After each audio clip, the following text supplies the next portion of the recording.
So you're happy. Yeah. Okay. I don't know about you again, so we need to keep going there. Oh, okay. Water or just a. All right, 6:30. Yeah, Hey, that person needs to go to school. yeah, I know. It's not the way to get it. I'm still. Starting here. Thank you. How did you like it? Yeah, very good. Yes. I love it.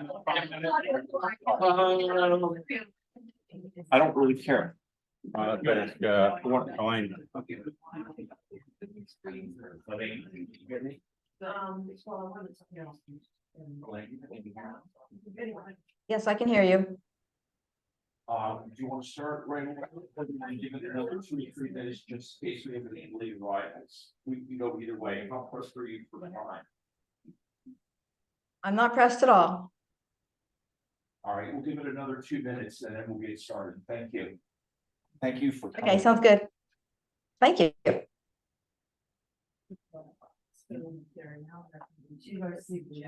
She's our speaker, and she mentioned to me the other day that she's on her way up to Tallahassee. And tomorrow, I'm assuming she'll mention this at some point, she will be meeting with a bunch of state senators in Tallahassee. So. So you know that Bill's been in here before. Yeah. Helayne, feel free to go and talk at the end and mention where you're gonna be tomorrow, what you're gonna be doing. I just told them here informally, you'll be heading up to Tallahassee to do some more work on this subject. Okay, sounds good.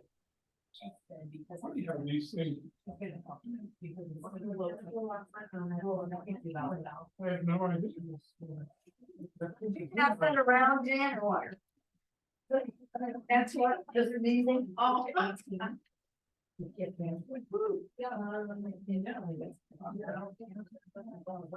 you. Yeah, I reordered it. It's a Philly cheesesteak with onion rings. Okay. So I think it's 6:32. 6:32. Yeah, yeah, Check on it. yeah. Philly cheesesteak and onion rings. Thank you. Oh, we do. Okay, well, it's like the work. What, Jan? Because county. Okay. No, because it was in a place where they. Kind of near the bottom. Okay. They would have to damage. Hey, Evan. Oh, is that here? No, I'm not here. Evan's not here, so don't say, hey, Evan, Evan's not here. Who's that? He said he's Yeah. not. Oh. Okay. Hi, guy. Good. Hey, Judy. Ooh, yes. Arms chief. That's good. It's better. And he drinks us from getting too serious. Really good. Oh, my God. Gotta get up and get out. I'm gonna see. I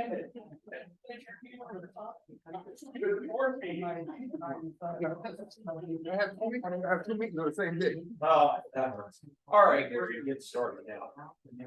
Okay, people, we got the next 2 minutes, we got Emmett as a result. And now we're ready to go, that Emmett's here, and we're gonna start with a pledge to our flag, and I'll hold it, and you can run the pledge, all right? I pledge allegiance To the flag The flag of the United States of America, to the republic. which stands one nation, under God, indivisible, with liberty and justice for all. I'm gonna say amen. I guess she's talking. I guess she was the one. Well, welcome everyone to the Yes, November sir. general meeting. For the Hillsborough Democratic Club. And we are going to have our usual moment of silence next. And all of us who've been following the last month on the mess in the Middle East, I don't know what to say. And I have sympathy for all sides, and I'm just heartbroken that I don't see how it's going to end anytime soon in a positive way. So I'm sure there's a lot more that we got a moment of silence for, but I'm sorry, it's gonna take up all my emotional bandwidth. So please, a moment of silence for what we're really concerned about. Thank you.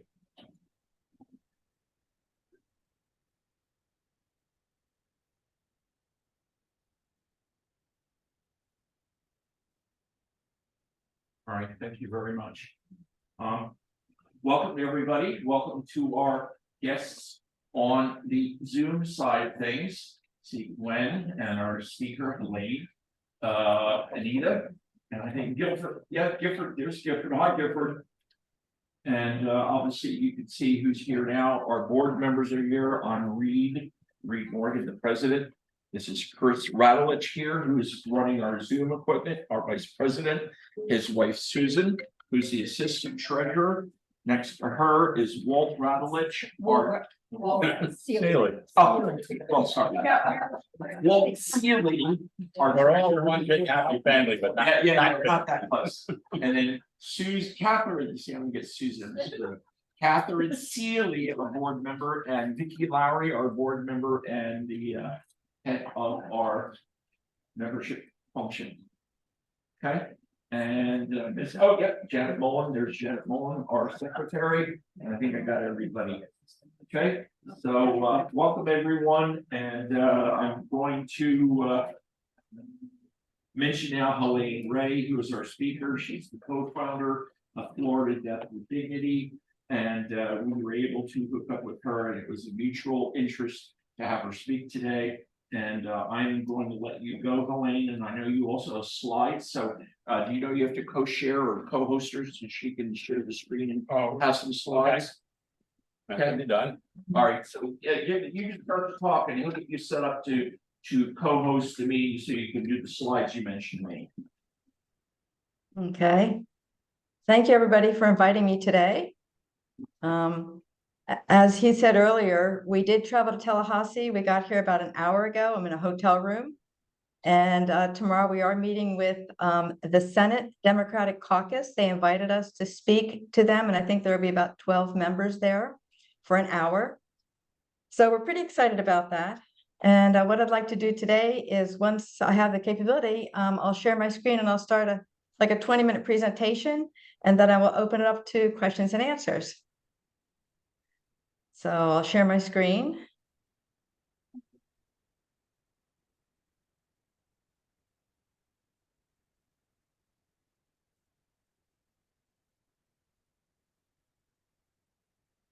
Hopefully. Wait a second, I'll get there. Can't see my sharing part. Hold on. See here, slide 0 is medical aid in Florida end of life options. So you can see here. There we go.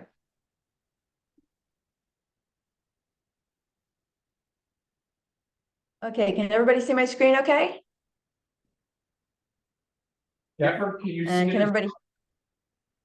Yeah. Can you see? Everybody good?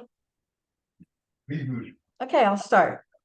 So the name of our organization is Florida Death with Dignity.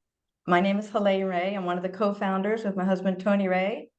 And I want to thank you for inviting our organization to speak with you today about an end-of-life option called medical aid in dying.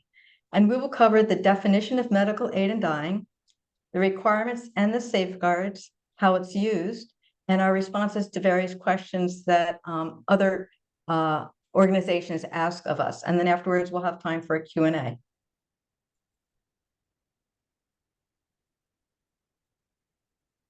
So who are we? We're a grassroots initiative educating Florida legislators and the public about an end-of-life option called aid in dying, also referred to as medical aid in dying. We are a 501c3 nonprofit organization.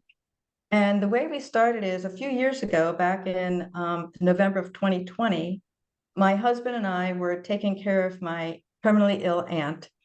And she's in hospice, and we love hospice. We've used it about 5 times now. And unfortunately, her death was a very painful one. And no amount of morphine was able to quell her pain. And for 2 weeks, we watched her struggle pretty significantly. And after that, and watching some of our friends go through some painful times at the end of life, Tony decided that there was something we needed to do to help people at the end of their lives. So he called the National Death with Dignity Center. They gave him a lot of training, and they said, why don't you start an organization and have medical aid in dying legalized in Florida? So we started this nonprofit. So what is medical aid in dying? It's a trusted and time-tested medical practice that allows a terminally ill, mentally capable adult with a prognosis of 6 months or less to live to request from their doctor a prescription for medication, which they can decide to self-ingest to die peacefully in their sleep. What it is not. These are the things that people sometimes associate with medical aid in dying, but that is incorrect. It is not suicide or assisted suicide. It is not a mercy killing. It's not homicide. It is not euthanasia, and it's not adult abuse. All of these things are illegal.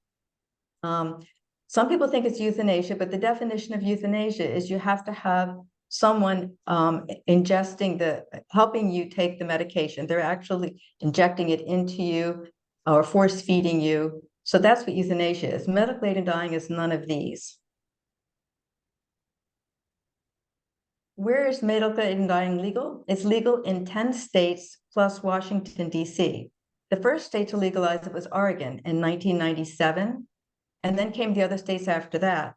The most recent one was New Mexico.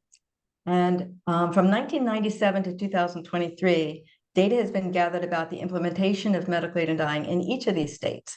The strictest state was Hawaii, with a 20-day waiting period between the first request and the second. But data showed that due to the rural nature of Hawaii and the fact that other states had less time between requests, Hawaii has now changed theirs to a 5-day waiting period. But our proposed bill, our Florida End of Life Options Act, it's following the majority of the other states with a 15-day waiting period. And I'll talk about the waiting period in a minute. So what are the legal requirements for someone to ask for a prescription from the doctor? Well, you must be an adult 18 years of age or older and a Florida resident. You must be diagnosed as being terminally ill within 6 months of death, which is the same as the hospice eligibility. You must have the mental capacity to make your own healthcare decision and understand what that decision means. And you must be able to self-administer the medication. If you cannot meet these 4 criteria, you are not eligible to ask your physician for a prescription for this medication. And the most important thing about this slide is the mental capacity. We want to make sure that a person clearly understands the request that they're making of their doctor. So patient safeguards. Are there safeguards in this law to protect a patient from harm or coercion? Yes, there's several safeguards, and that is one of the keys for making this legal in other states. If there weren't patient safeguards, it would be open for abuse and coercion and coercing somebody into doing this. So the patient safeguards, they must have the mental capacity like we just talked about. There are 2 verbal requests. They ask it first, and then they have to ask a second time 15 days later. There are witnesses. And let me tell you about how the process works. Let's pretend that I'm the person who's terminally ill, and I'm suffering horribly, and the pain medication I'm on is just not working. And I ask my physician for a prescription for medical aid in dying. My physician must make sure I meet those 4 requirements we talked about a minute ago. And then the physician counsels me on all of my other end-of-life options. My physician also has to talk to a consulting physician, and that physician must also look at my medical records, evaluate me, and come to the same conclusion that I meet all the 4 requirements of eligibility.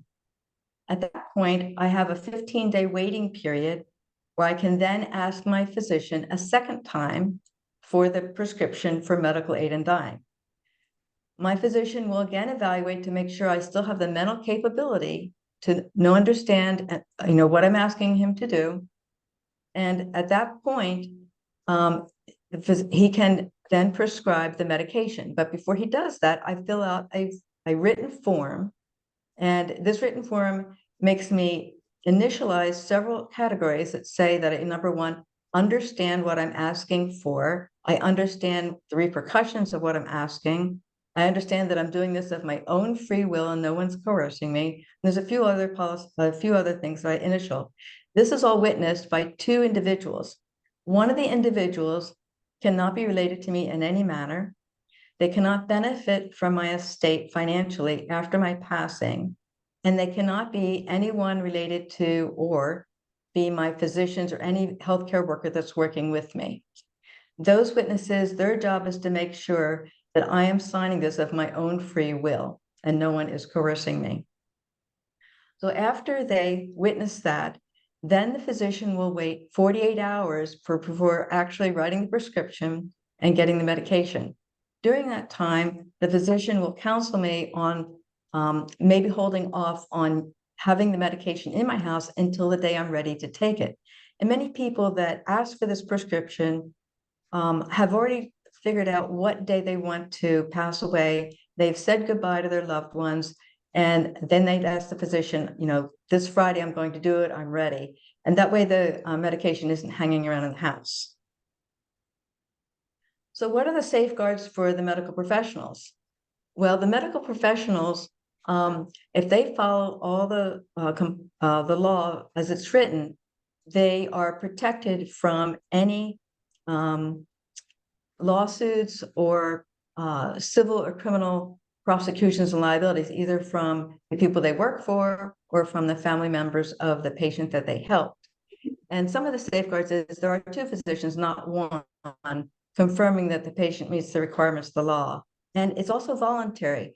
The physicians do not have to agree with medical aid in dying. And if they do not agree, what they will do is they will find a doctor for you that does participate in medical aid in dying. And upon your request, will transfer your medical records to the other doctor. If a healthcare facility has stated in their rules that they do not agree with medical aid in dying, the physician can still do medical aid in dying as long as it's on his own time and he has his own practice and it's not on their facility. So this is some of the safeguards that the medical professionals have. So what are the compliance safeguards? The healthcare provider participating in medical aid in dying will not be subject to the civil or criminal liability, licensing sanctions, or other professional disciplinary actions for participating in or refusing to participating in made in good faith compliance with the law. A healthcare entity, whether it is a hospital, professional organization, health insurer, managed care organization, they cannot censure, discipline, suspend, deny, or reduce privileges for participating or refusing to participate in MAID. If everyone is in compliance with the law, this will work without any issues with any family members coming back on the patients or on the doctor. So what is the medication that's used? The medication is two classes of drugs. It's a respiratory suppressor and a cardiac suppressor. And once I get the medication, it is a powder that I mix with apple juice, let's say, and I drink it. And the first thing that'll happen is that within 2 to 3 minutes, I will be asleep. And within 10 minutes, I will be unconscious. And what's happening is my heart rate is slowing down and my breathing is slowing down. And usually within 3 hours, I've passed away peacefully in my sleep.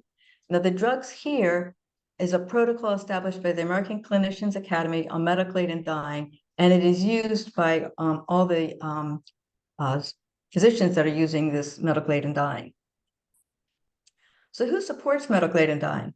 Well, a 2020 Gallup poll showed that 74% of Americans surveyed supported aid in dying, and that support is high across all demographic groups surveyed.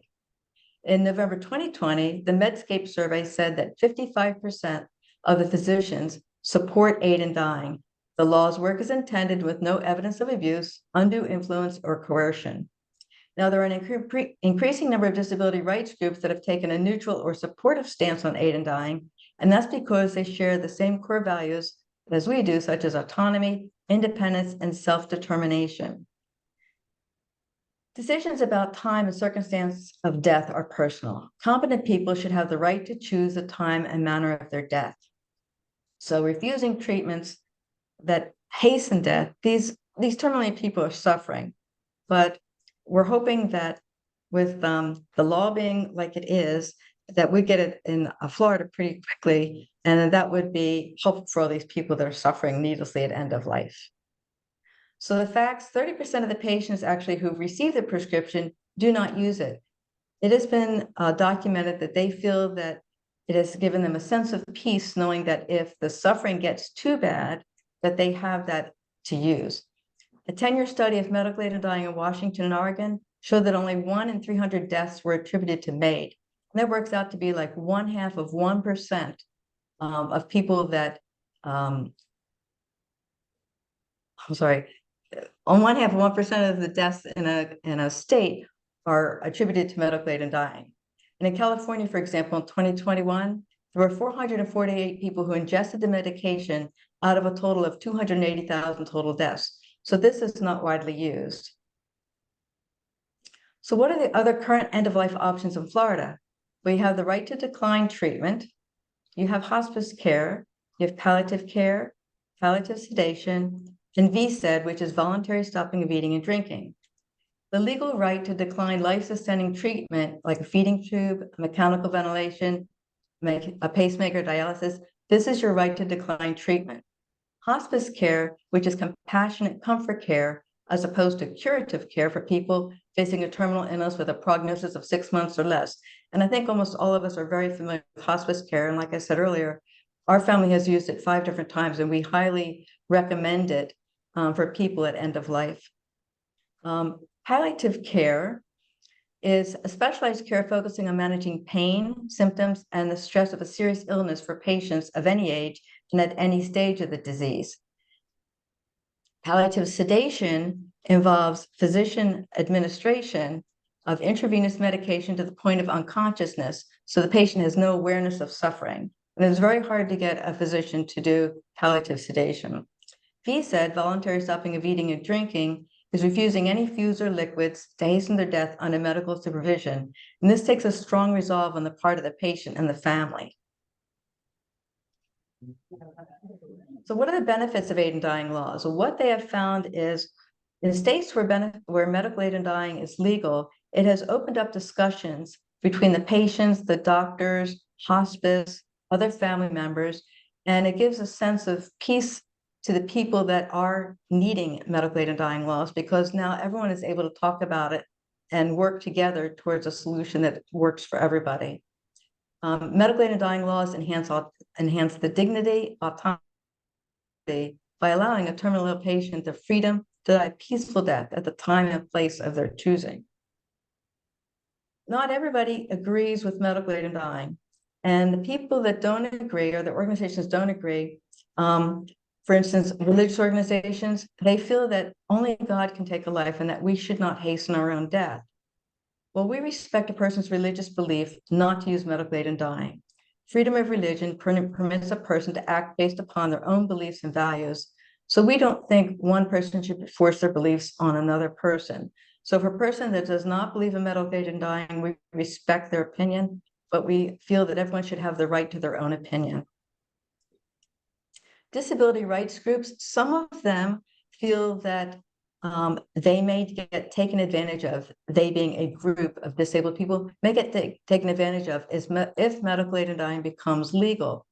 But what they have found from the 25 years that it's been in use, that this has not been the case. And just because a person is disabled, it doesn't allow them to have the right to use medical aid and dying.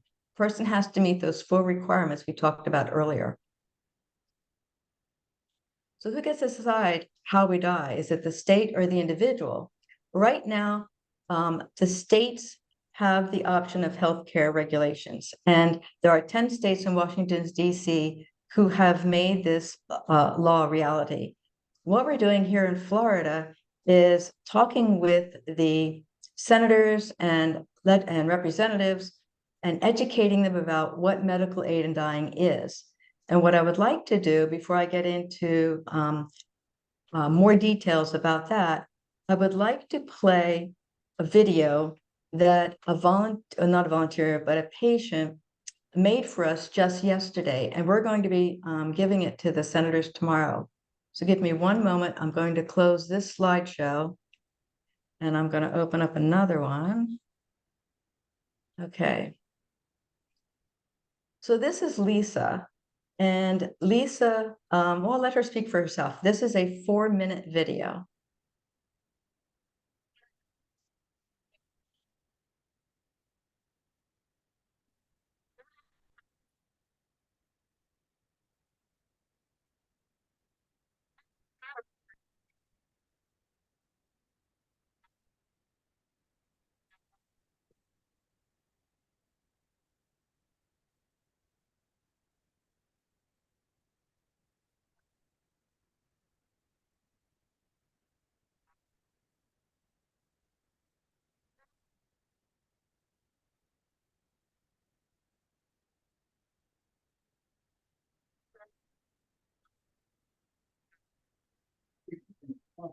Did we lose you, Helayne?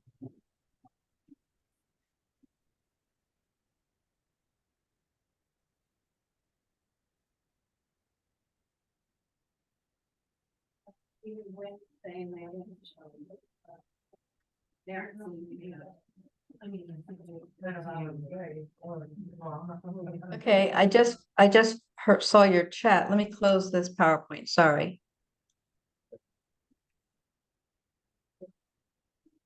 Okay, I'm going to share my screen again just for the PowerPoint. Thanks for letting me know that.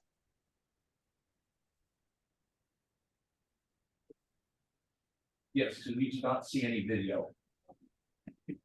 Okay, can you see it now? Yes. Okay, here we go.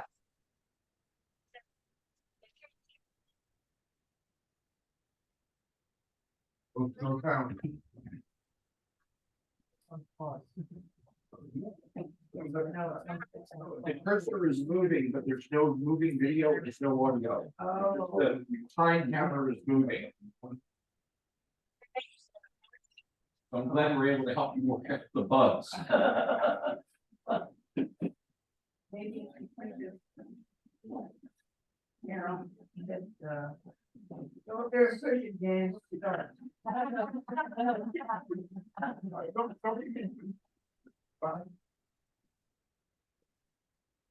Your mouse is moving, but there's no movement in the video. It's a free screen at the beginning. There's no audio.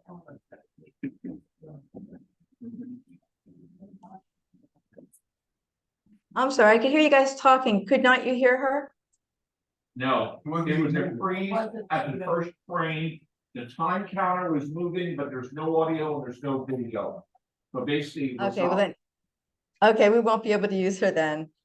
I could hardly hear what you were saying, but I knew you were talking, so I knew something wasn't working. Sorry about that. on pause. We're glad. So to why help don't we, bugs. yeah, so why don't we just go right to the Q&A, or first let me tell you what's happening tomorrow, and then we'll go to the Q&A. So we have gone to Tallahassee a couple of times, and we have met with many legislators, and we've educated them. And as a result, and we started this a couple of years ago, as a result, last year we had a representative file our Florida End of Life Options Act, and we had a senator file a bill called the Death with Dignity Bill. And both of these bills were assigned to 3 committees each. But the chair people of the committees have the option not to put a bill on their agenda to be discussed. And that's what happened to us. So it's called dying in the committee. So it didn't go any further. This session, again, we have Representative Campbell, who has filed our Florida End of Life Options Act. And tomorrow, when we go to the Senate caucus meeting, we are looking for a Senate sponsor. They have already taken our Florida End of Life Options Act, and the Senate sponsor, a senator, has submitted it to the drafting department, but we don't have a sponsor for it yet. So that's what we're currently working on, and we hope to gain one really soon. Once we have a sponsor in the Senate, then the Senate will put it into drafting, and they'll get a bill number assigned to it. After that, it gets assigned again to 3 committees. So that's where we stand for this session so far. We're waiting for the bill to get assigned a number, to get a Senate sponsor, and have it assigned to committees. The committee weeks are in session right now, And starting in January, then the full session starts from January through March. So what we're doing is we're keeping everyone updated via our Facebook page and our website as to the progress of these bills. But that's where we stand right now. And that's our goal tomorrow, is to hopefully maybe get a Senate sponsor after our 45-minute talk with them. So I'm sorry for the mix up with the screen sharing and the video, which didn't work. But basically what Lisa was trying to tell us was that she had been diagnosed with cancer a couple of years ago, or about 4 years ago. She went through chemotherapy, surgery, and maintenance medications, and had, as of August this past year, she was cancer-free for 2 years. But just last month, she was diagnosed now with a blood cancer. And they said it is terminal, and there are no drugs that are going to be able to fix it. And they give her a prognosis of 2 to 8 months to live. Well, Florida does not have a medical aid in dying law, and she has worked in hospice and palliative care for most of her life. And she has seen many people die with a lot of pain. And she said that's not her choice. She does not want to die like that. So she has already, her husband and her a year ago bought some land in New Mexico with a small house on it, and they pay taxes every year. So that is a residence for them. And medical aid in dying is legal in New Mexico. So she plans on moving to New Mexico when she finds that she cannot take the pain and suffering any longer here in Florida. And her family lives here in Florida, four generations of family. And they will not be able to accompany her because they're all older than she is. So we're going to play that video, hopefully, for the senators tomorrow, so they can understand that because medical aid in dying is not legal in Florida, people have to leave. So that was the point of that video. So I'd like to open the floor to any questions. Yes. You, in one of your early slides, the very bottom point says that where the states allow medical aid in dying, the point was does not affect wills, annuities, and something else. And I think that's an important point that I'd like you to get into. I'm an ex-Wall Street finance professional, and so yes, unfortunately, I know more about those products than I would like to. But I think you should probably get into that, because I take it the point was where these laws are legal, Insurance. it will not interfere with your ability of your heirs, I assume, to collect on annuities or life insurance in the latter. I think that was what the point gets to, but I don't know. I'm asking you to clarify. So what the point of that is that when you pass away, your death certificate will not say medical aid in dying was the reason you passed away. Your death certificate is going to have your underlying terminal illness. So if your underlying illness was cancer, it's going to say the type of cancer you had. And what this does, this protects your life insurance policies, your annuities, and anything related to cause of death. So that was the point of that slide. Your death certificate will always say your underlying terminal illness. So in other words, yes, it's to protect your heirs' ability to claim on any financial instrument you have that's designed to benefit your heirs, notwithstanding you avail yourself of the medical aid in dying act. That's correct. Right? Yes. Thank you. Does anybody else have any questions, either online or here? Please, have your chance. I probably missed this earlier, playing around with the technical, but what is the difference between medical assisted suicide, death, or what did you have on that first screen? Suicide or assisted suicide? Yes, assisted suicide. Okay, there's a big difference. First of all, when they talk about physician-assisted suicide or physician-assisted death, that was related to like the Dr. Kevorkian, where somebody was actually giving you the medication and injecting it in you or force feeding you or something like that. Medical aid in dying, you must be doing it by yourself. That's one of the requirements to be able to get the prescription, is that you must be able to self-ingest it. So let's say I can swallow, that means I have to pick up the drink and I have to drink it myself. If I cannot swallow, if I have throat cancer and I have a feeding tube, I have to be able to push the plunger of my feeding tube. So basically, you must initiate the transfer of the medication into yourself by yourself. So that's the difference between something called physician-assisted suicide or even euthanasia. Euthanasia is another person helping you take the medication. Anybody else? Okay, nobody in Zoom seems to have a question either, so thank you. Thank you for inviting me. I appreciate it. Best of luck tomorrow, and now you can practice in your room with the video. For what it's worth, the red swirly thing around the pause symbol, so it was acting like it was paused, so the time counter was moving, but it was acting as if it was paused, so maybe that's where you need to Okay. focus. Work out that. key. Okay, thank you. Thank you, Helayne. Thank you again. Bye now. Okay. Bye-bye.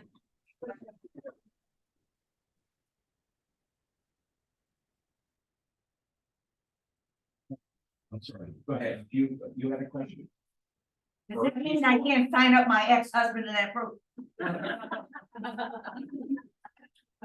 I'm not gonna give you the right to do that. No, that would not be self-administered, we would not phrase that, so no. Yes. Yeah, just. You wouldn't do that, right? All right, now we're gonna get into normal business meeting stuff, and this does not take long at all, unless they're going to surprise me. Surprises are usually bad. So Walt, you're the treasurer's report. Yes, Chris.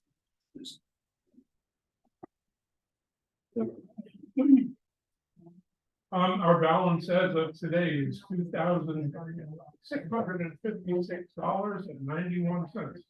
And much of that is prepaid at dinner. And we've so far received $1,040. Yeah, you have to push the button to use that.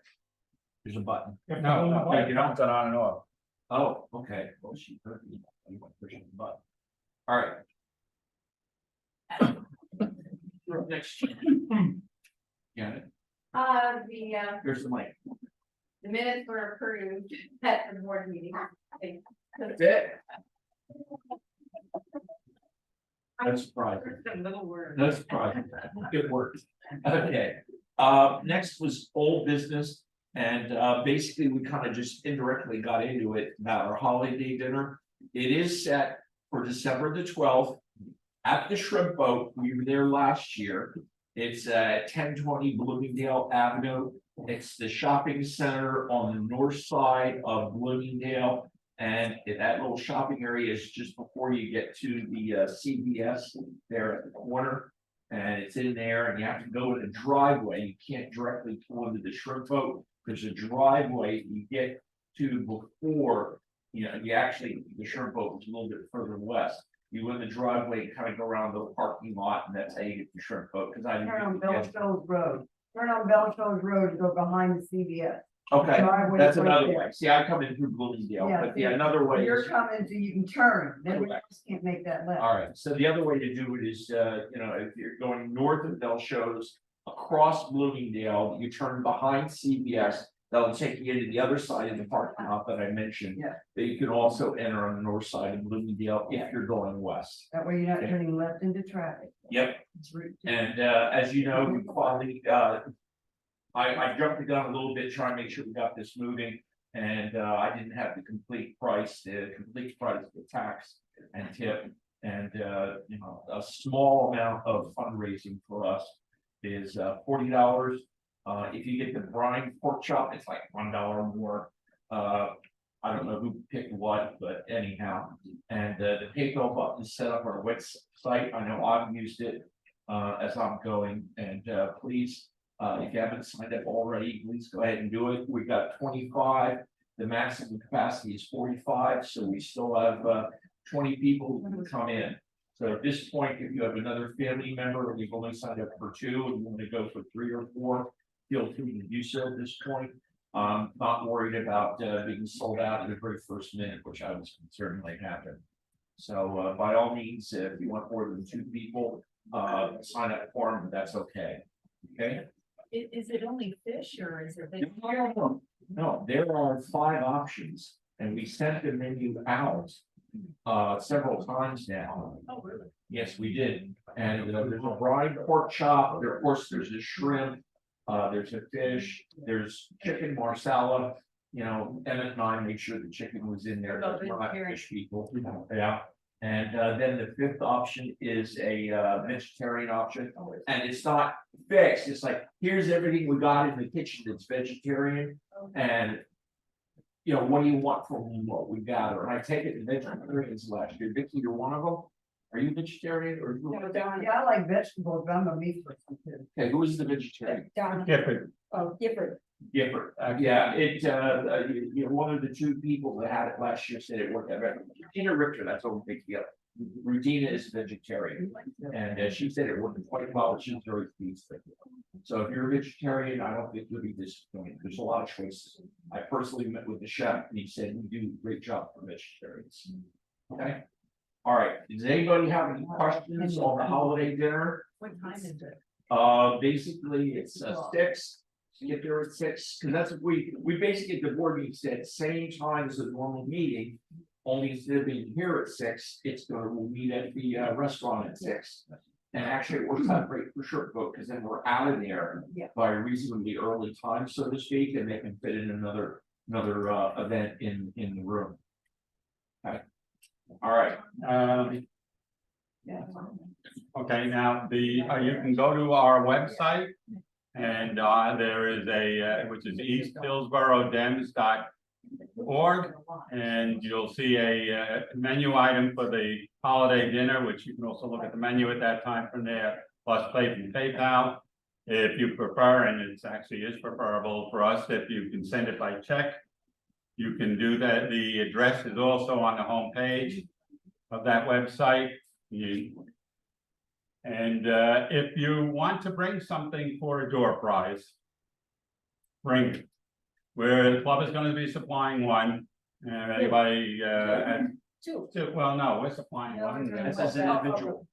Yeah, as a donation. Apparently, we've been told we can't do 50-50 or we can't do raffles, so we're just going to give the stuff away. Show up, get a ticket, and maybe go home with something besides memories. Okay.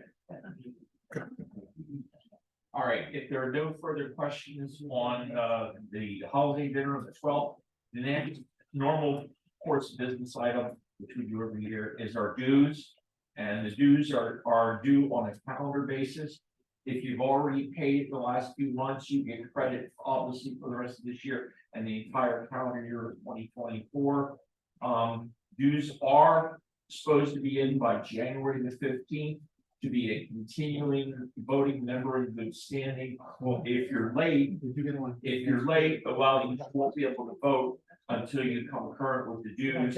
And we will be having elections in March, and there are 2 offices up. We staggered them. Last year, I was elected as president, and Janet Mullen here was elected as secretary. This coming March, our current treasurer and vice president have indicated a willingness to run again. We will, in a January meeting, it's in our bylaws. I've got it here, and I've laminated them, so there's no source of dispute or dissension or confusion, more likely. And it does say we have to open the floor for nominations in the January meeting. So if anybody wishes to run for vice president or treasurer and contest with Chris or Walt, it is their right and privilege to do so, as long as you're a current dues paying member. Okay, and that just we do that every year, stagger 2 of the offices every other year. And that's it with old business, unless you guys couldn't pick of something I forgot. And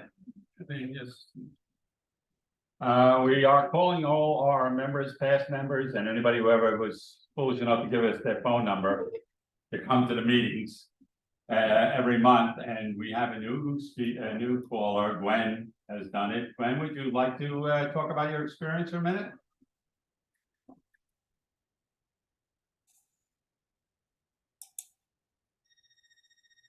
Yeah.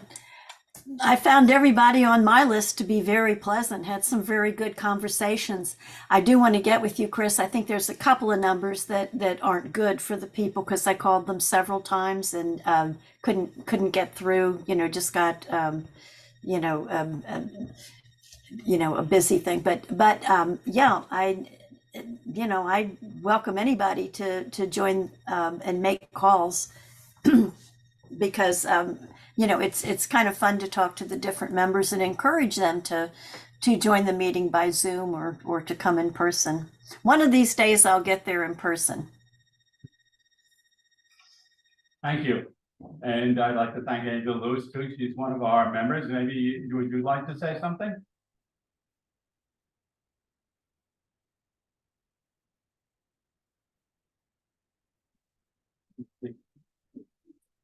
All right, we have some other calls and we're always looking for more people to join. Right now, the list is approximately 20 people long for each person.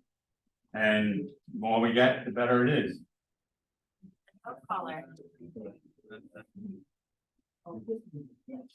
All right, on new business, and Chris Radulich got into it tangentially.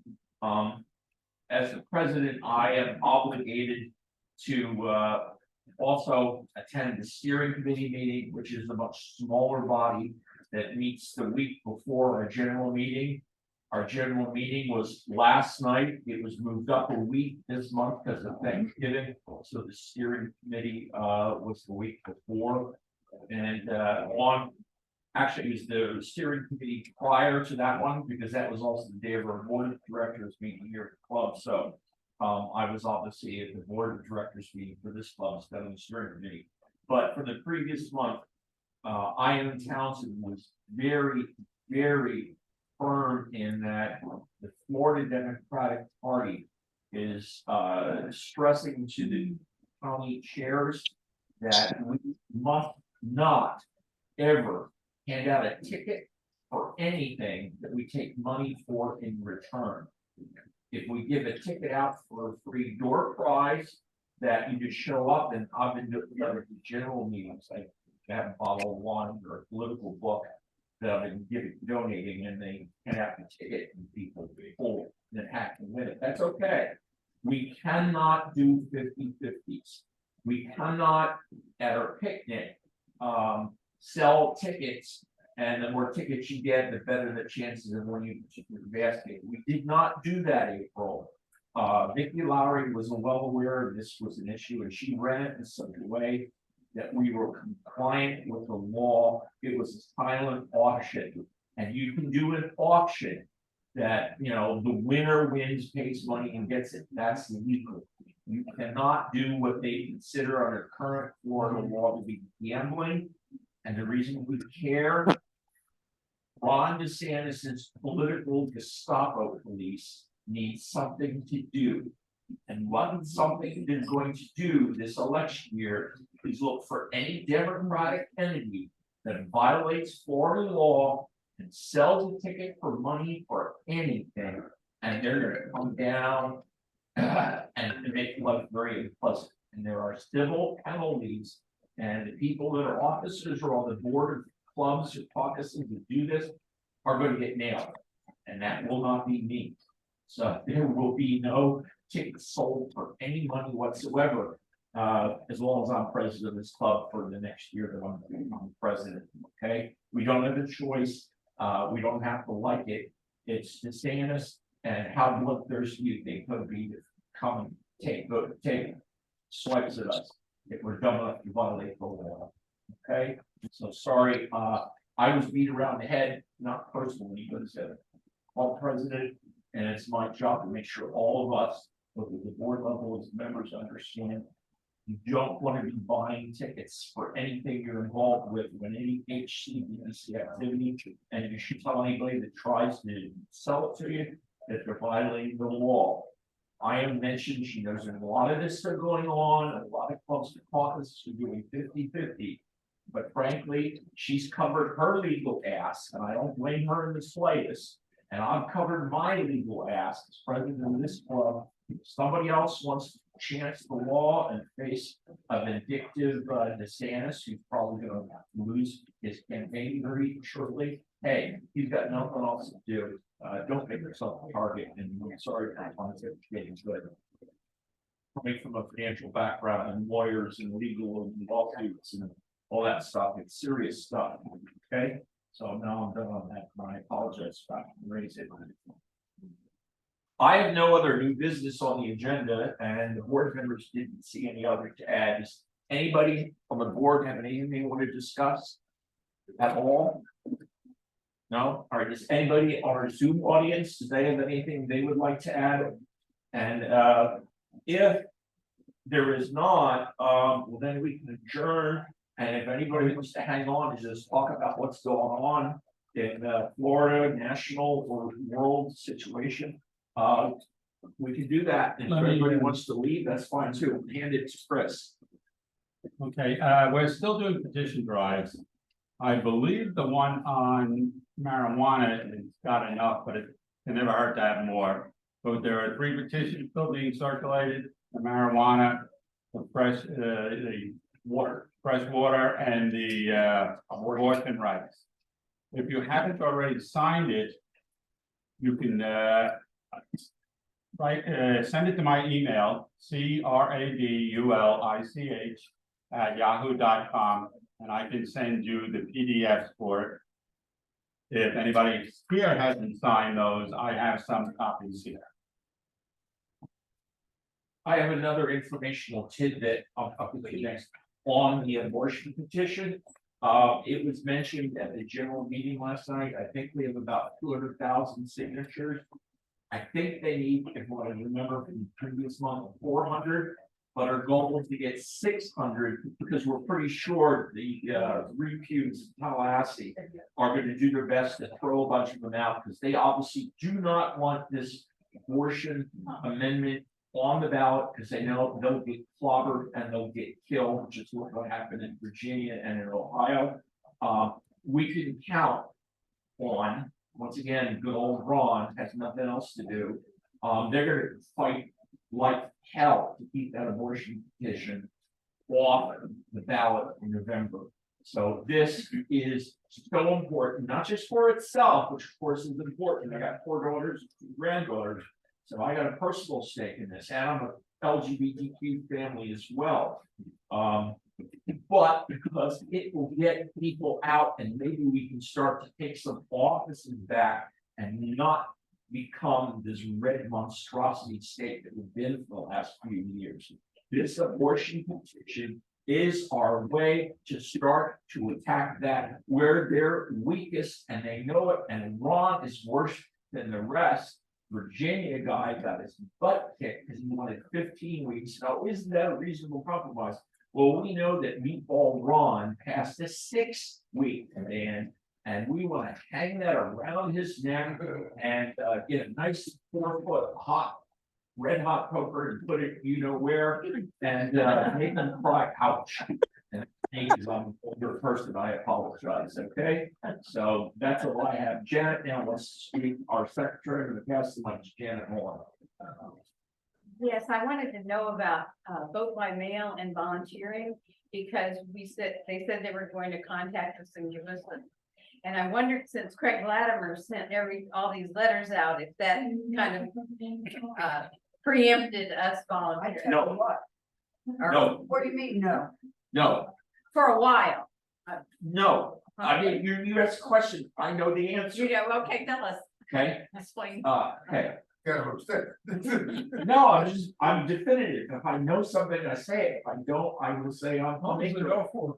The no is that no, we don't stop.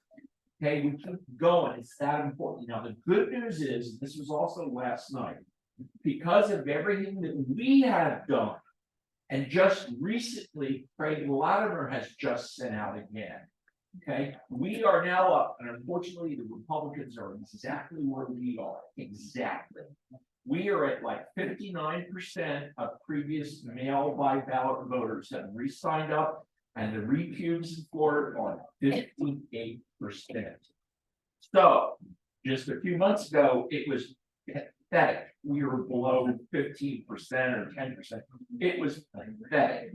So now everything that we have done and Craig has just sent out, which is yet another time, but there's never a reason to stop volunteering. And this is when Humira Afsal got on, and she's the head of the precinct and field.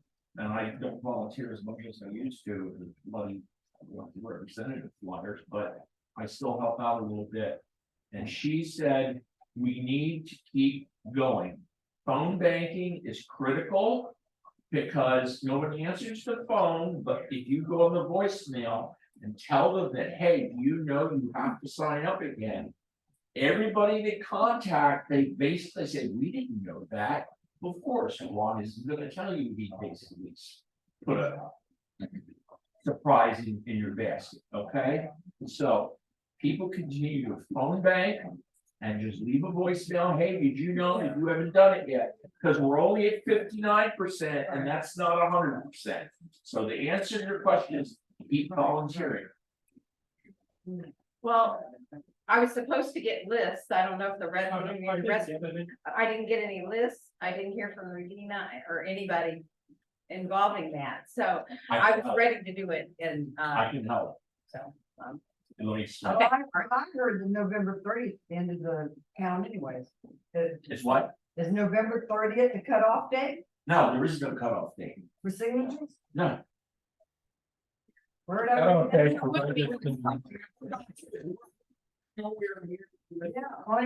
The cutoff date for registering is 30 days before the election.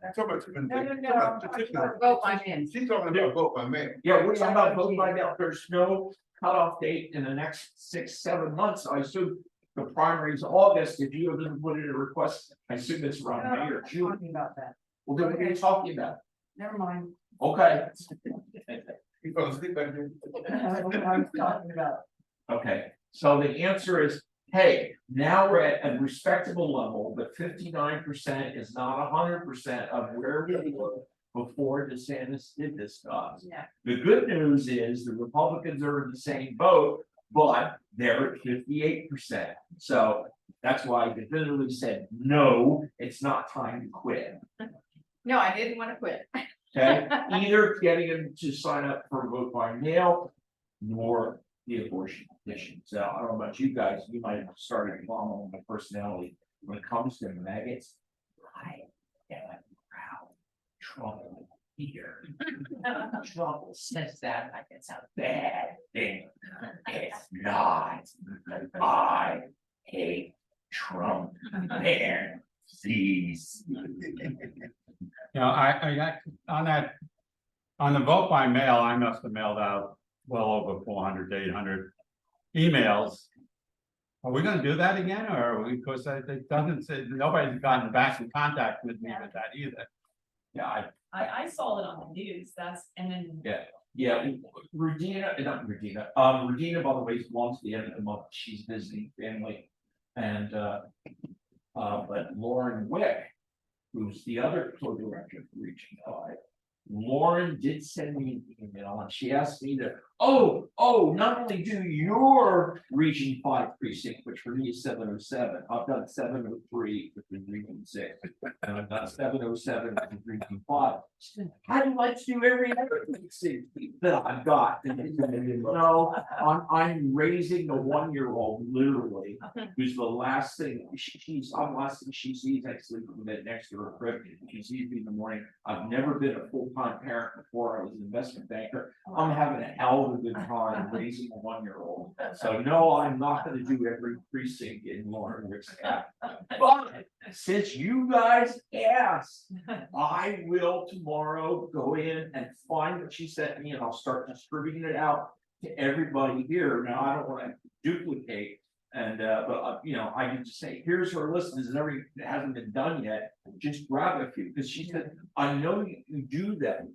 You tell her at the end, because there's like a grid, you send it to Humira, and it says, okay, I've done everybody in this precinct, and just let her know that you've done it, and she doesn't even care whether they respond or not, because she says, just because if you send an email whether they respond to you or not, and they don't, they respond to me. All of a sudden, they start going for vote by mail, and that's how we got to 59%.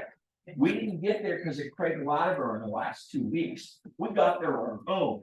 Craig Latimer is gonna help get us above that, but we can't stop. And now you all say you're willing to, so now it's on me, and I'll talk to Lauren tomorrow, and we will get it out, because, you know, I can't do what I used to do here. I got a life now, how about that? So, but yeah, we'll keep doing it. Anybody else? Okay, good meeting. Sounds good to me. Second, who's gonna second it? Who's gonna second it? Second, all right, all in favor? Aye. Anybody doesn't want to adjourn? Well. Too bad, like. Thank you, Zoom land. Dinner. Thank you, everybody. I hope to see you for the holiday dinner on the 12th. And I'll be sending out stuff on, telling Lauren I got some eager volunteers here. I know she'll respond. Thank you all. Good night. Well, now. I can pay my dues and thing. So it'd be like 105, right? 2 tickets, Yeah. 25, so. The membership is 25, 35 when you buy. Like they become? Yeah, yeah. It's 25 to you and $80. That's 105. Yeah, 105. Is that what you said Yeah. before? Oh, am I hearing arts? I know, that is true. I gotta spell it out when I just send 105, you know. Yeah, don't push the button, Reed, and let it turn. If I just send 105, you know what it's for. No, right? you can do Yeah. both at once. Yeah, your membership. I meant to bring a check, I had to check, I said, all day long, bring a check, I'm bringing a check, I'm bringing a check. That's 35. Yeah, well, And then yeah. the dinner. So it's how many years for the dinner? So that's 80 plus 35. Earlier. I think it's supposed to be like. Right, and they'll have the address. Yeah, I have to go check, you know, basically, yeah, I'll mail it. I'm picking on it. Good to see you. What's the response? You know, Do I press, need like, to the red- specify the name for the, you press it, it's a like, keyboard is there. there something to fill out? Yeah. Good to see you, I'm glad I came. Yeah. Put that on there. Yeah. Working with the head coach. Yeah, that's why. That's why I said, if nobody asks for vegetarian, for example, They might not have.